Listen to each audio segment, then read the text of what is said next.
गौ के दूध से तथा शुद्ध घी से अभिषेक करने से आरोग्यता प्राप्त होती है। पुत्र की कामना रखने वाले व्यक्ति शक्कर मिश्र जल से अभिषेक करे तो अभिषेक साधारण रूप से जल से ही होता है, परंतु विशेष अवसर पर या सोमवार, प्रदोष, शिवरात्रि आदि पर्व के दिनों पर मंत्र, गोदूध या अन्य दूध मिलाकर अथवा केवल दूध से अभिषेक किया जा सकता है।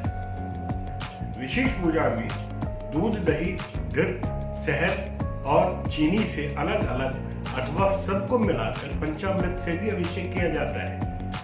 तंत्रों में भी रोग निवारण हेतु अन्य विभिन्न वस्तुओं से भी अभिषेक किया जाता है।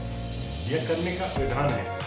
इस प्रकार विविध द्रव्यों से शिवलिंग का विधिवत अभिषेक करने पर अभिष्ट कामना की पूर्ति होती है। इसमें कोई संदेह नहीं। किसी भी पुरानी नियमित रूप से पूजे जाने वाले शिवलिंग का अभिषेक बहुत उत्तम फल देता है, किंतु यदि भारत के शिवलिंग का अभिषेक किया जाए तो यह बहुत ही शीघ्र चमत्कारिक शुभ परिणाम देता है।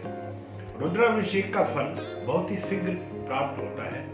वेदों में विद्वानों ने इसकी भूरी भूरी प्रशंसा भी की है। पुराणों में तो इस संबंधित कई सारे कथाएं और कई विवरण भी है। वेद और पुराणों में रुद्राभिषेक के बारे में तो बताया गया है कि रावण ने अपने 10 सिरों को काट कर उसके रक्त से शिवलिंग का अभिषेक किया था तथा सिरों को हवन की अग्नि में अर्पित कर दिया था, जिससे वह त्रिलोक विजयी हो गया। भस्मासुर ने शिवलिंग का अभिषेक करके आंखों से आंसुओं से भस्मासुर ने शिवलिंग का जो अभिषेक अपनी आंखों के आंसुओं से किया था, तब भगवान ने प्रसन्न होकर अपने वरदान का पात्र बना। रुद्राभिषेक करने की तिथि कृष्ण पक्ष की प्रतिपदा, चतुर्थी, पंचमी, अष्टमी, एकादशी, द्वादशी, अमावस्या, शुक्ल पक्ष की द्वितीया, पंचमी, षष्ठी, नवमी, द्वादशी, त्रयोदशी तिथियों में अभिषेक करने से सुख सुविधा, संतान प्राप्ति एवं ऐश्वर्य की प्राप्ति होती है। कालसर्प, गृह कलेश, व्यापार में नुकसान, शिक्षा में रुकावट, सभी कार्यों की बाधाओं को दूर करने के लिए आप रुद्राभिषेक करके अभिष्ट सिद्धियों को प्राप्त कर सकते हैं। किसी भी कामना के लिए किए जाने वाले रुद्राभिषेक में शिववास का विचार करने पर अनुष्ठान अवश्य सफल होता है और मनोवांछित फल की भी प्राप्ति होती है। प्रत्येक मास में कृष्ण पक्ष और प्रतिपदा, अष्टमी, अमावस्या तथा शुक्ल पक्ष के द्वितीया व नवमी के दिन भगवान शिव माता गौरी के साथ होते हैं। इन तिथियों में रुद्राभिषेक करने से सुख सुविधाओं, समृद्धि उपलब्ध होता है। कृष्ण पक्ष की चतुर्थी, एकादशी तथा शुक्ल पक्ष की पंचमी व द्वादशी तिथियों में भगवान शंकर कैलाश पर्वत पर होते हैं। उनकी अनुकंपा से परिवार में आनंद मंगल होता है।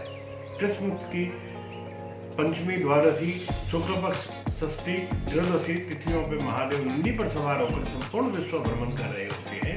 अतः इन तिथियों पर अभिषेक करने से अभिष्ट फलों की अभिष्ट सिद्धियां प्राप्त होती है।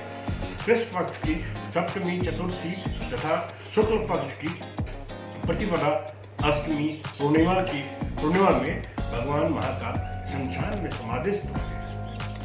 अतः इन तिथियों में किसी भी कामना के लिए किए जाने वाले रुद्राभिषेक में आह्वान करने पर उनकी साधना भंग होती है, जिससे अभिषेककर्ता पर विपत्ति भी आ सकती है। कृष्ण पक्ष की द्वितीया, नवमी तथा शुक्ल पक्ष की तृतीया व दशमी में महादेव देवताओं की सभा में उनकी समस्याएं सुनते हैं। इन तिथियों में सकाम अनुष्ठान करने पर संताप या दुख ही मिलता है।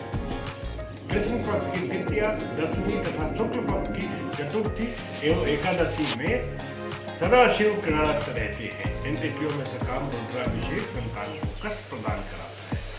कृष्ण पक्ष की षष्ठी, त्रयोदशी व शुक्ल पक्ष की सप्तमी और चतुर्दशी में रुद्रदेव भोजन करते हैं। इन तिथियों में सांसारिक कामना से किया गया रुद्राभिषेक संभवतः पीड़ा देता है। ज्योतिर्लिंग क्षेत्र एवं तीर्थ स्थान में जहाँ शिवरात्रि, प्रदोष, श्रावण के सोमवार आदि पर्वों शिववास का विचार किए बिना भी आप वहां रुद्राभिषेक कर सकते हैं। वस्तुतः शिवलिंग का अभिषेक आशुतोष शिव को शीघ्र प्रसन्न करने के लिए साधक को उनका कृपा पात्र बनाकर उनकी सारी समस्याओं को स्वतः संभाल। अब एक बात और जाने, रुद्राभिषेक के लिए कौन सा समय शुभ होता है। एक सच ये भी है कि सभी समय शुभ है, क्योंकि शिव हर समय हर जगह मौजूद है। ये पूरा विश्व शिवमय है, परंतु फिर भी कुछ विशेष परिस्थितियों के लिए विशेष समय पर पूजा करना शुभ होता है। जैसे सावन के महीने में सभी दिन रुद्राभिषेक के लिए शुभ होता है। विशेषकर सोमवार का दिन तो उन लोगों के लिए शुभ है जिनकी कुंडली में चंद्रमा से कोई समस्या उत्पन्न हो रहा है।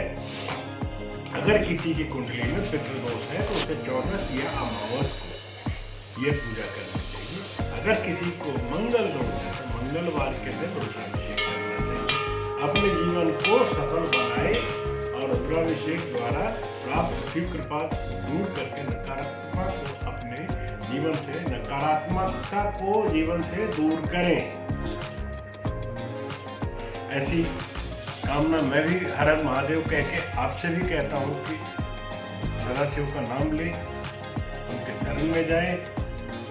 ये संसार शिवात्म है, सतत्व है, हम सभी शिवांश हैं। इसलिए जब भी जिसको जैसा संभव हो शिव का गुणगान करे, शिव के शरण में जाए। इसी के साथ मैं इस एपिसोड को यहीं पे विराम देता हूँ। अगले विषय के साथ पुनः उपस्थित होऊंगा। जय महामाई, जय मां कामाख्या।